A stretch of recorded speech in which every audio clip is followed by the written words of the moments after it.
Are leaders across Africa really inspired by the movement of Ibrahim Traore to take back Africa from their colonizers and to take charge of their own resources in Africa?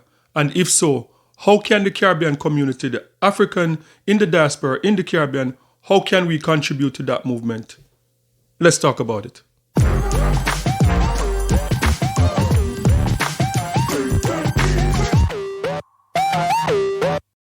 Okay, so today I'm sporting my shirt, my Barbados shirt, and this shirt is very symbolic for what I'm going to talk about today. This shirt represents Africa connection to the Caribbean because Barbados was the first place that slaves were dropped off in the Caribbean.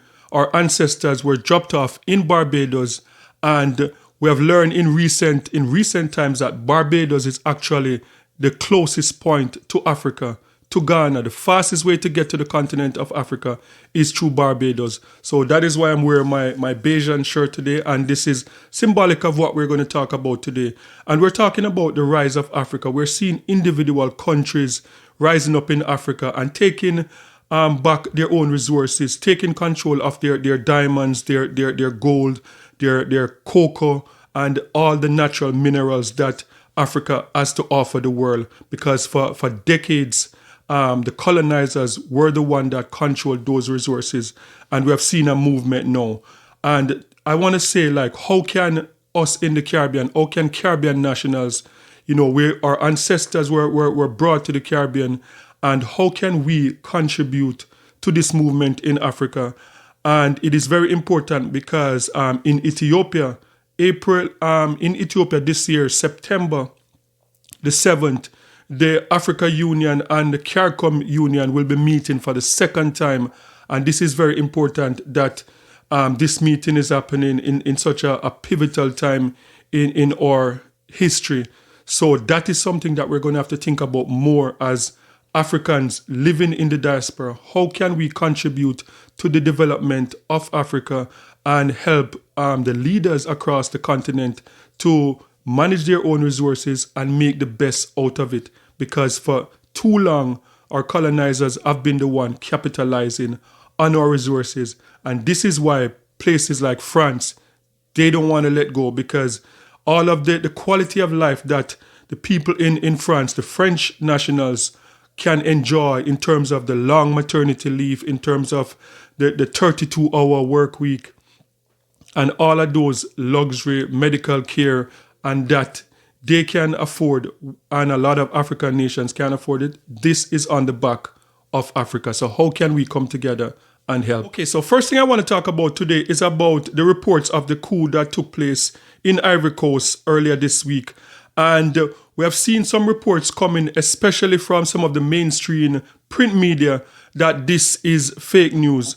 But I am going to warn people, just wait for what is coming out, and we will see the true story, like in the upcoming week or in weeks to come. Because one thing I've learned is that the mainstream media, especially in North America, we can't depend on them for coverage of what is going on, especially in Africa. They did not bring any report of the coup that took place in Burkina Faso. There's actually 2 coups that took place in Burkina Faso in the past 5 years that you see the rise of Ibrahim Traore. The media did not cover that. CNN did not cover that. Fox did not cover that. And what we know in recent times is that the media is controlled, and the media reports on what they want you to report. You will see a report coming out of Israel and the Palestinian conflict every day, and they'll choose what you'll see. But you don't see, like, most people don't know that there's a conflict that is going on in Eritrea and Ethiopia. That is a long conflict that's been going on for decades, and it's ongoing. The media does not report that. Yes, people don't know what is going on in the Republic of Congo and between Congo and Rwanda, because the mainstream media is not showing that. So for now, like, I'm going to believe the reports that I'm seeing from some of the African news media, in terms of print media. I'm going to believe what I'm seeing coming from some of the Africans on the ground that are uploading on Twitter and Instagram. And then in the coming weeks, we will know what is really going on. But for now, I'm not going to listen to the traditional media, because they have a way of only telling us what they want us to hear. And the term fake news, that is one thing that Donald Trump came up with, the fake news thing, that this is real. And even Donald Trump himself is a part of this whole fake news thing. And this story that is coming up is a perfect example of fake news, and even Donald Trump himself involved in this whole fake news media thing.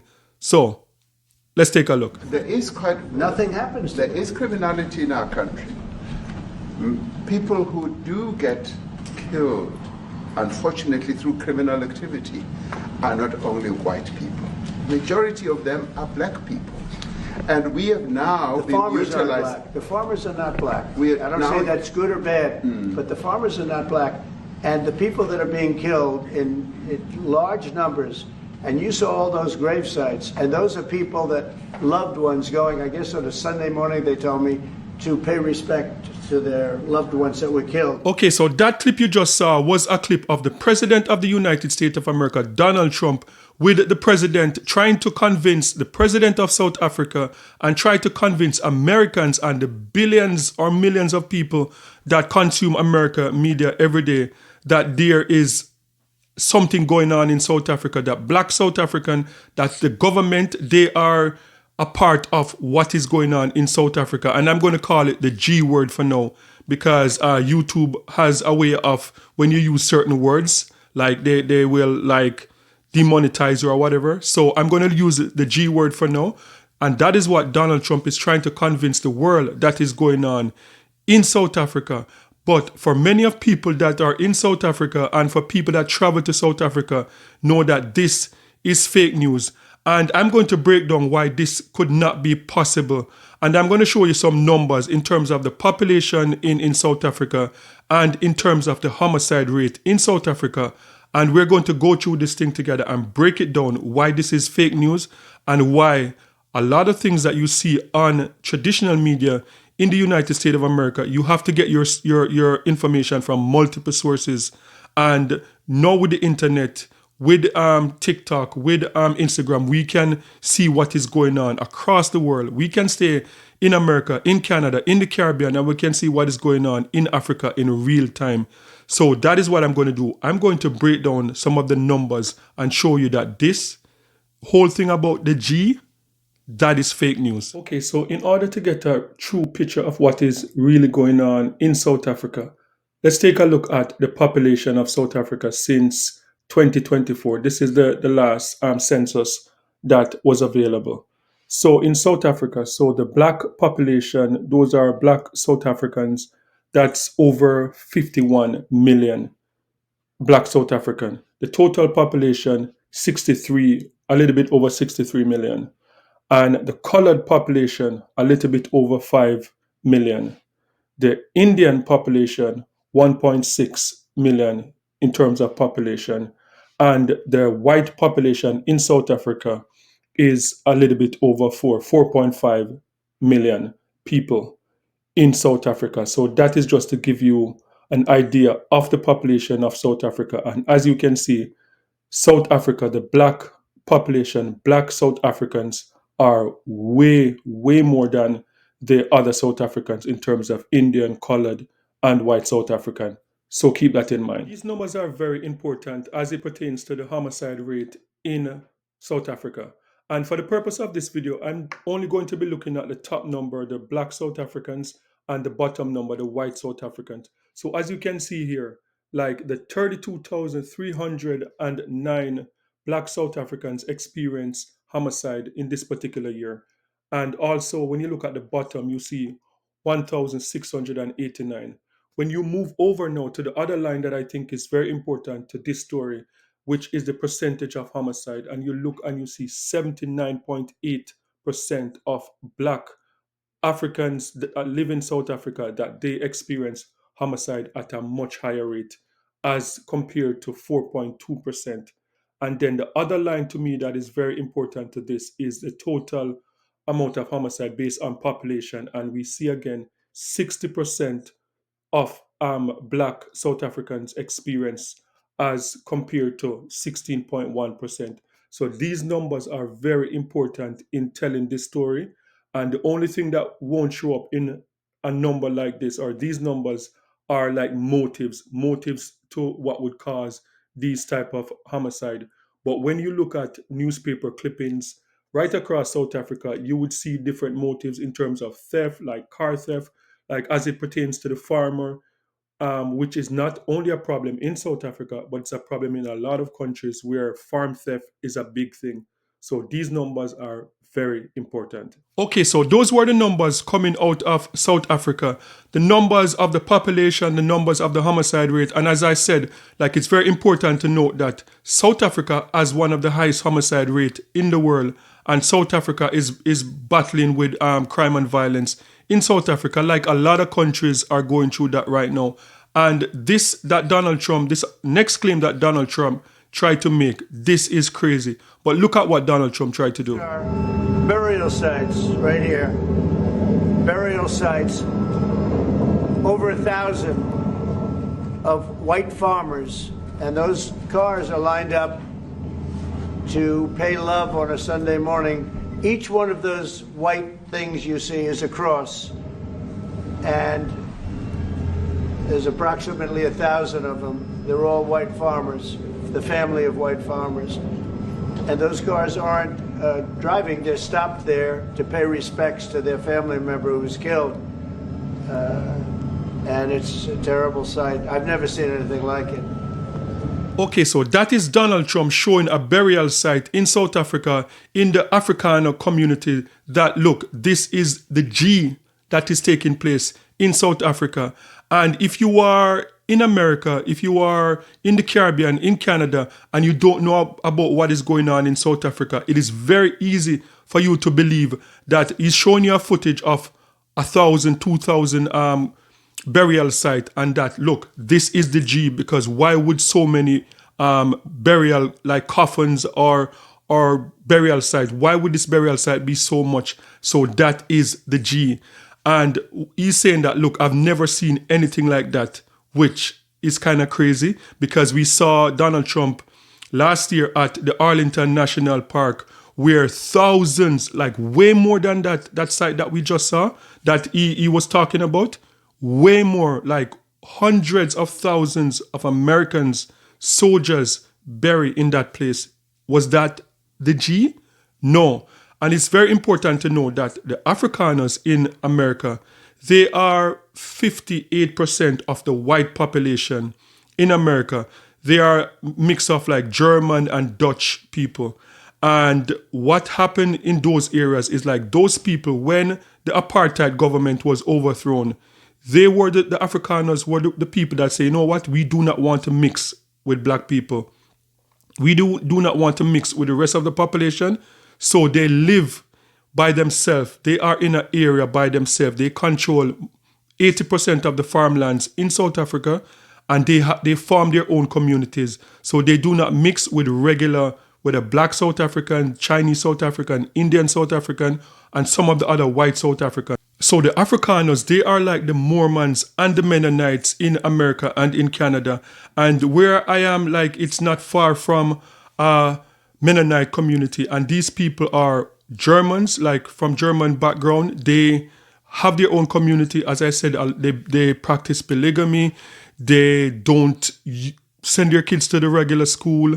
They stay within themselves, and they own farming land in America. Same thing in Canada. And as I said, I live close to where these people are, and their main source of income is farming. They take their resources, their food to the farmers market, and that's how they live their life. Their burial ground is separate. So when you see like 1,000 burial site in an African community, that is natural. But if you don't know what goes on in Africa, in those communities, you would see what Donald Trump, you take what Donald Trump say as this is real news. But that itself is fake news. And I'm going to try and put, because Wadamaya, one of the Africa's biggest vlogger, he went and spent 2 nights in the African community in South Africa. He was invited, and in that video he stated that, look, he's the first black person that ever went into that community, and they brought him in the community just for media purpose to show what was going on in the community. So that, what Donald Trump was saying, could not be further from the truth. But if you don't know, you are going to take it as truth. So let's continue to see what else Donald Trump said. We're talking about a lot of other things. It's NBC trying to get off the subject of what you just saw. You are a real, you're a terrible reporter. Number one, you don't have what it takes to be a reporter. You're not smart enough. But for you to go into a subject about a jet that was given to the United States Air Force, which is a very nice thing. They also gave $5.1 trillion worth of investment in addition to the jet. Go back, you ought to go back to your studio at NBC, because Brian Roberts and the people that run that place, they ought to be investigated. They are so terrible the way you run that network, and you're a disgrace. No more questions. These are articles over the last few days. Death of people. Death. I don't know. To pick anyone, white South Africans are fleeing because of the violence and racist laws. And this is all, I'll give these to you. So when you say, what would I like to do? I don't know what to do. Okay, so that was Donald Trump. Pretty much Donald Trump style, calling out the media when he does not agree with them, calling them fake news when he does not agree with them, but in the process, putting out fake news himself, because he took these clips. Just imagine, in 2024, in South Africa, the numbers was 27,000 in terms of people, the homicide rate. 27,000 people lost their life to what is considered crime and violence in South Africa. And for Donald Trump to take a handful of clips from only white people in South Africa and to be showing them like, okay, this was that, just to try and prove the G word, trying to prove that this is what's going on in South Africa with 20-piece clips from the news of 27,000 people that died in South Africa last year. What if someone were to take all the black people that experienced homicide in South Africa? Donald Trump could not fit that in his hand. The binder would be too big to fit that. But no, they selectively took out about 20 of the homicide that happened to white people in South Africa, and to try and to spin that as that is the G word. But if you don't know what is going on in South Africa, you would just watch and believe what Donald Trump is saying. So what I'm going to try and do, I'm going to try and show like a little piece of clip of what am I experience in that community and show you what it's all about. And there are a lot of content out there that you can go, independent creator that can show you what is going on in South Africa. And I don't think there could be the G word going on in South Africa without mainstream media in America, BBC News covering it extensively, the same way that they cover what is going on in Ukraine and what they cover what's going on in Israel. There is no way on God's green earth that white people in South Africa could be experiencing such travesty and the mainstream media not report it. So what I'm going to do, as I said, I'm going to show you some clip from what am I experience in South Africa, in that community. So guys, just, sound off in the comment section and let me know what were your thoughts about the South African president and Donald Trump. And it just seemed like he tried to pull like a Zelensky on the president of South Africa. But let me know your thoughts in the comment section. Definitely go down as one of my most sensitive vlog ever. I'm currently in Cape Town, driving to a town that so many South Africans don't want to hear about. If I talk about South Africans, I'm talking about black South Africans, indigenous South Africans, people that were here before the settlers came in here. I believe that most of you have heard of the town. In my whole lifetime, I never thought I would come across a town within the land of black people where blacks are not allowed to live in there. It's a racist model. Do you believe that whatever you guys are practicing here is racism? No. So what is it then? It's a culture town. It's a culture town. It's an Afrikaner town. The narrative is out there that if you preserve your culture, you're racist.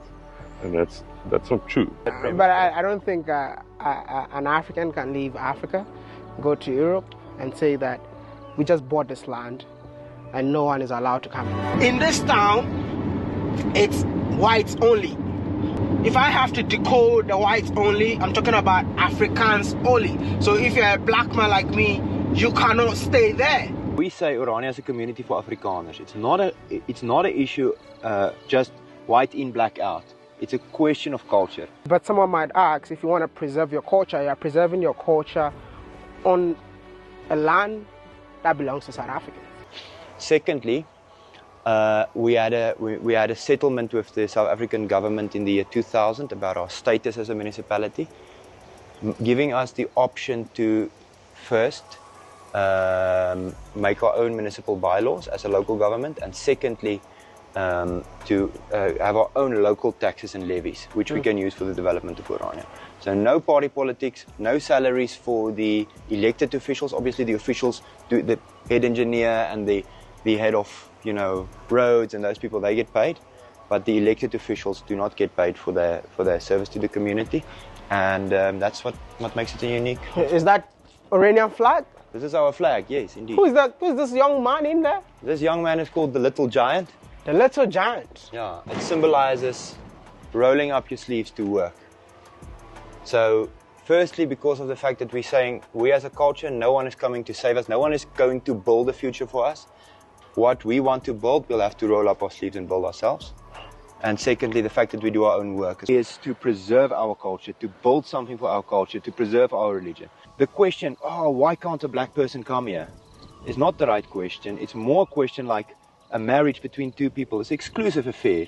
Doesn't mean you're against anyone else. You take your wife, she's important to you. Yep. Or and in your wedding, in your marriage, you're exclusive.